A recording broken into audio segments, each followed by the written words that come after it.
Bueno, pues te decía, terminamos planteando lo que son el caso, nuestro primer acercamiento al caso no ideal. Quitamos un par de restricciones eh, y ya estamos considerando ahora una situación donde el transformador tiene pérdidas eléctricas por conducción y el transformador tiene también pérdidas por flujo de dispersión. Que significa las líneas que no pueden entrar al núcleo ferromagnético, que se escapan. ¿Cómo o qué nos representa esto en el análisis de circuitos con estas consideraciones? Bueno, vamos a hacer un ejemplo. Vamos a hacer un ejemplo de ese tipo de problemas, así que por favor ahí en tus apuntes vamos a poner la siguiente redacción.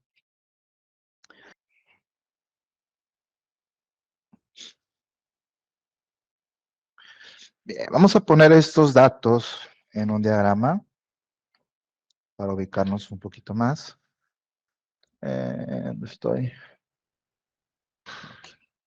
Entonces, tendríamos algo como lo siguiente. Tendríamos la fuente, que según nos dice ahí la redacción, este es V1, que en valor RMS, pues vale 2300 volts y tiene 60 Hz. Esto es lo que entraría al transformador. Ahora, como es un caso no ideal, aquí sí tenemos una resistencia de devanado, una R1, que se acuerdo con la redacción, vale 4 ohms. Tenemos un embobinado de dispersión de flujo o reactancia de dispersión que tiene, vamos a identificar como X1 y tiene un valor de 12 ohms.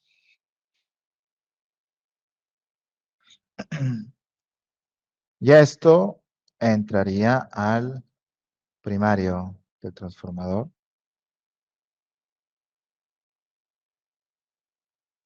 Voy a seguir representándolo con este cuadrito. Más adelante, pues ya nos iremos al símbolo. Pero bueno, todavía podemos trabajar así.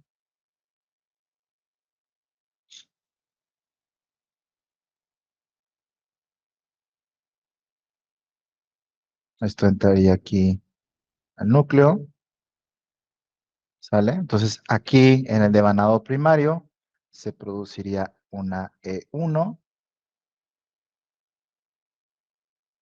¿cierto? Ahora, del lado del secundario, ¿qué datos tenemos? Pues, de forma similar, aquí tendríamos pues un cierto devanado. Acá tendríamos también una resistencia 2, que de acuerdo a la redacción tiene un valor de 0.04 ohms y una reactancia de dispersión con un valor de 0.12. De este lado está la carga,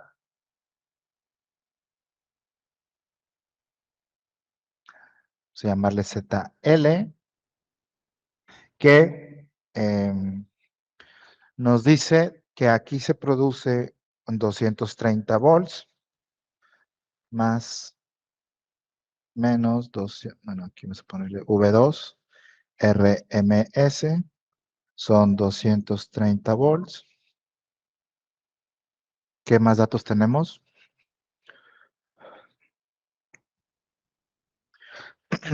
Bueno, nos dice que aquí se produciría una carga al 75%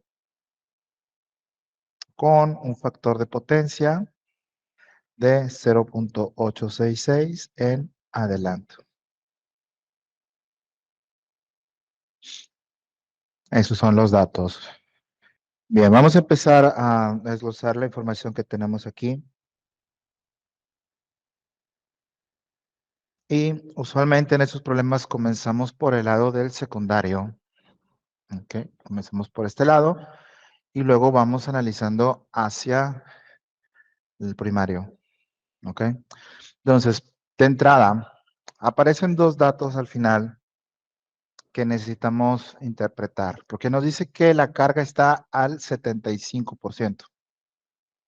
Al 75%. ¿Esto qué quiere decir? Bueno, la redacción nos habla de que la potencia aparente que entrega la carga es de 23 kilovolt ampere, ¿cierto? Si mal no recuerdo, ese era el dato. 23 kilovolt ampere.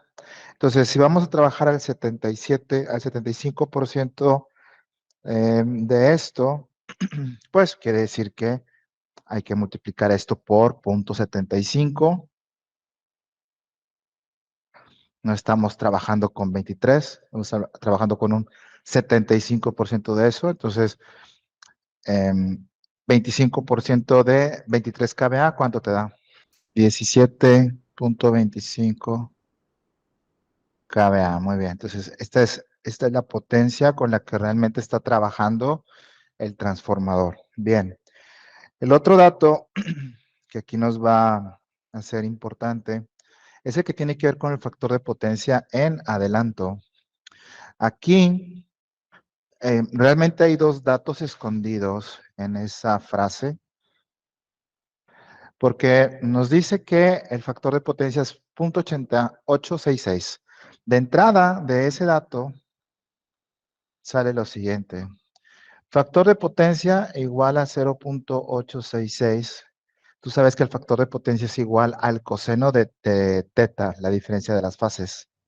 Es decir, si yo quiero sacar, quiere decir que coseno de teta es igual a 0.866. Si yo quiero sacar el ángulo, yo quiero sacar teta, entonces pues hacemos un despeje y obtendríamos que teta es el coseno inverso de 0.866. Coseno inverso de 0.866, ¿qué ángulo te da? 30.0029. Vamos a dejarlo en 30. 30. 30 grados, muy bien. 30 grados, 0.866. Ahora, alguien que tenga ahí su calculadora a la mano, ¿cuánto vale el coseno de menos 30? 0.86. Es lo mismo que coseno de 30, ¿te fijas? Coseno de 30 y coseno de menos 30 es igual. Tienen el mismo valor, 0.866. ¿Cuál tomo? ¿30 o menos 30? Ahí es donde entra la palabrita en adelanto. ¿Ok? En adelanto. Porque esta diferencia de fases te habla de la diferencia de fase entre el voltaje y la corriente. Entonces, el voltaje de la carga siempre se asume a 0 grados. Siempre partimos de que es 0 grados. Entonces, esto por default, sin que te lo digan, esto tú partes de que está a 0 grados. Entonces, la corriente es la que va a 30 grados, pero va a 30 grados adelantada o atrasada. Si va a 30 grados adelantada, quiere decir que va hacia acá arriba. Estos son adelanto. Si la corriente va atrasada, quiere decir que la corriente va acá abajo. Y esa palabrita te está diciendo qué signo le pongas, ¿me explico? ¿Qué signo le pongas? Bien, entonces quiere decir que la corriente va 30 grados adelantada con respecto al voltaje. ¿Sale? Con esos datos que ya calculamos, puedo calcular o puedo determinar cuál es la corriente que circula aquí. Ya podemos determinarla. ¿Por qué? Porque conocemos la potencia aparente. Podemos decir lo siguiente. Tú sabes que la potencia aparente es igual al voltaje 2 en RMS por la corriente 2 en RMS. Despejas y tienes que es I2 en RMS es igual a la potencia aparente sobre V2 en RMS, ¿cierto? Sustituimos Voy a sustituir la S al 75%, que es con la que estamos operando aquí. Es decir, serían 17.25 kilovoltampere sobre V2 RMS 230 volts. ¿Qué corriente nos estaría dando? Serían 75 amperes. 75 amperes a 0 grados. Perdón, a 0 grados, a 30 grados. ¿Y de dónde saqué los 30 grados? Pues esos 30 grados es de este aquí. De que está 30 grados en adelanto. Si me dijera 30 grados en atraso, pues sería 75 amperes a menos 30. ¿Me explico? Entonces ahí la importancia de la palabrita. ¿De acuerdo? ¿Dudas allá en línea? ¿Sí se alcanza a ver Sí, bien o a maestro. escuchar? Bien. Entonces tenemos ya lo que está pasando con la corriente aquí. Bien. Para poder yo ir del secundario al primario, aquí, como platicábamos el otro día, no podemos asumir que V2 es igual a E2. Eso aquí ya no es cierto. ¿Por qué no es cierto? Porque estos elementos representan pérdidas. Entonces necesito calcular E2. Ya no son iguales. E2 y V2, eso ya no se puede utilizar, así que hay que calcularlo. ¿Y cómo lo calculo? Pues haciendo la malla que aparece aquí, resolviendo la ecuación de la malla. ¿Aquí se alcanza a ver todavía? Sí, ¿va? ¿Cómo nos quedaría la ecuación de esta malla? Bueno, comienzas por aquí porque en el secundario, quien aporta energía al secundario es E2. E2 es el que te da la energía desde el primario para acá. Entonces, la ecuación de la malla del secundario, comienzas con E2, E2, y lo demás son caídas de voltaje con respecto a E2. Entonces sería E2 menos la corriente I2 multiplicando esta impedancia, ¿lo ves? Sería menos I2 que multiplica a quiénes? A el conjunto de R2 más JX2, ¿cierto? Juntos forman una impedancia. Acuérdate que juntos son Z2, ¿cierto? Por eso lo pongo así. Menos la caída acá, la caída en V2. Y esto debe ser igual a Serapio. Ahí ya conocemos todo. Lo único que no conocemos es la E2. Pues despejamos y resolvemos. Despeje muy sencillo, sería E2. Alzamos todo del otro lado. Sería I2 por R2 más JX2 más V2. Bueno, sustituimos. Entonces aquí tendríamos E2 igual a la I2 que nos quedó 75 amperes a 30 grados, que multiplica a esto, que está aquí. Está en forma rectangular, ojo. En forma rectangular es 0.04 más J 0.12 ohms. Esto es estas dos. Están en forma rectangular. Hay que convertirlas a polar. Lo que te dé de esta multiplicación, vas a sumarle 230 volts a 0 grados.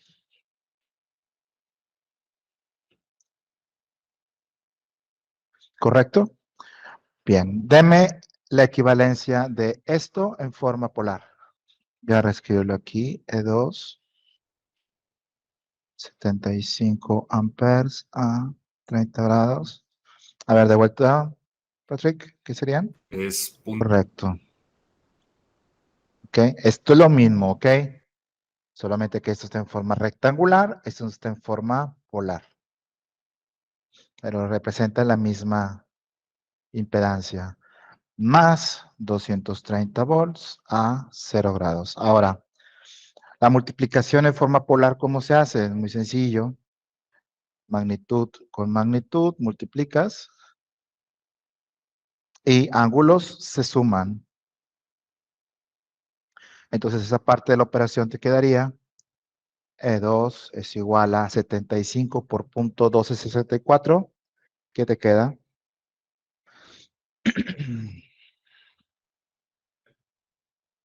9.48 volts a un ángulo de 30 más 71.56, pues van a ser 101.56 grados. ¿Ah? Es el resultado de esta multiplicación. Y esto vamos a sumarle 230 volts a 0 grados.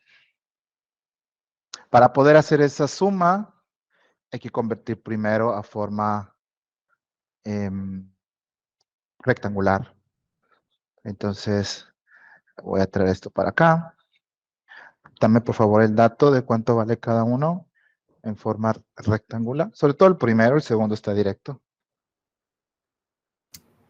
Voy a copiarlo aquí completo. E2 es igual a menos 1.89 9.8. más J, ¿cuánto? 9.28 volts. Más, el otro está directo porque como es con 0 grados, todo es real, o sea, serían 230 más J, 0 volts. Por eso es fácil, ¿no? Ahora, una suma en forma rectangular también se hace en forma rectangular porque es sencillo hacerlo en forma rectangular. ¿Qué hacemos? Sumamos reales con reales, sumamos imaginarios con imaginarios. Entonces, E2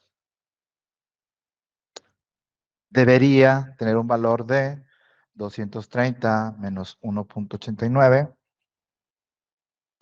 Nos daría aquí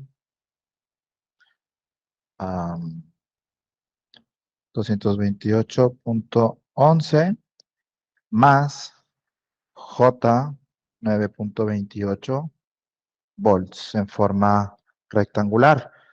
En forma polar, vamos a pasarlo a forma polar para tener ambos datos. Yes. Este es el valor de E2, perdón, correspondiente a ese voltaje en la carga con esa potencia, con ese factor de adelanto y con esas pérdidas en el secundario. Ok, va. Acuérdate que para convertir de forma rectangular a polar, la magnitud sale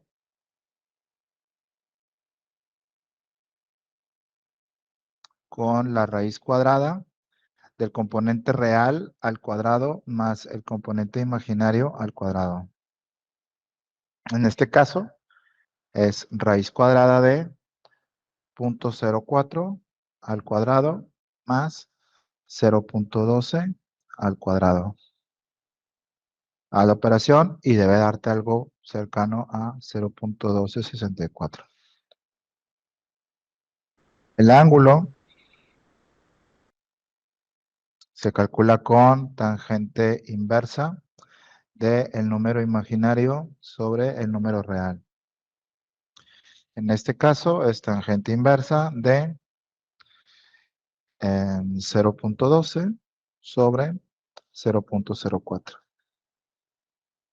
Y debe darte algo cerca a 71.56, ¿verdad?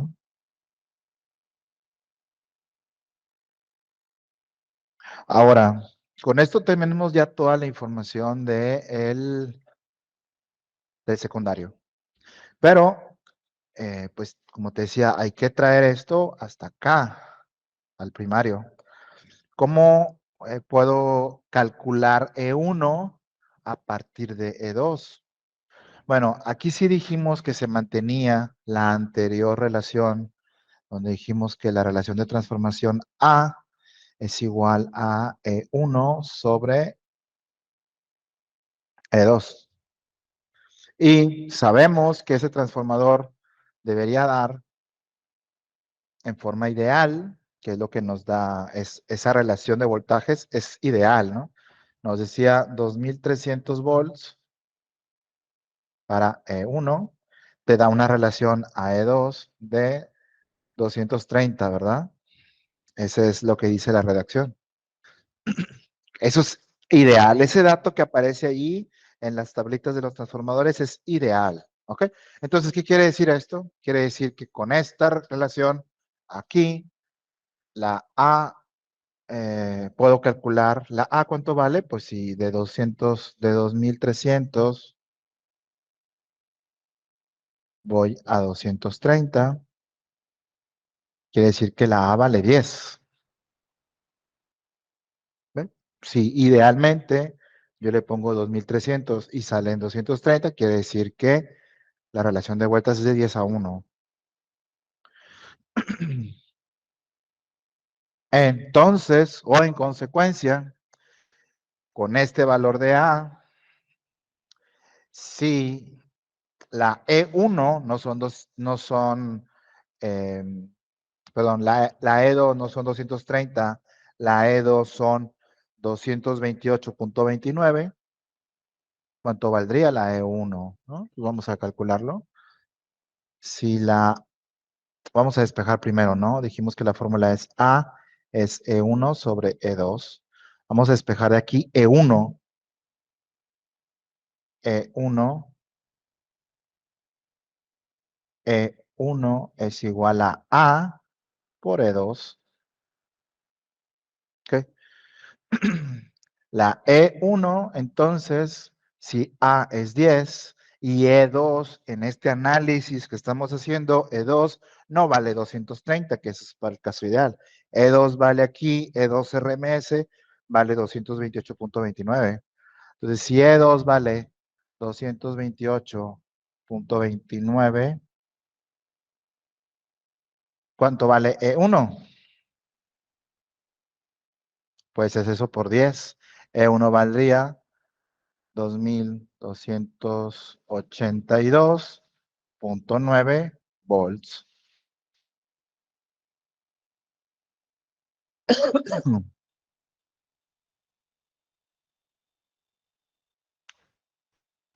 Fíjate aquí algo que espero no te confunda, ¿ok? Fíjate cómo para calcular el valor de la A, yo usé 2300 y 230. Estos son valores, quiero recalcarlo, son valores ideales. ¿Ok? Me sirven para calcular la relación de vueltas. Pero para yo calcular el E2 que realmente está pasando aquí, tengo que usar el dato real de la E2 para calcular el de la E1. ¿Sale? Ojo con eso.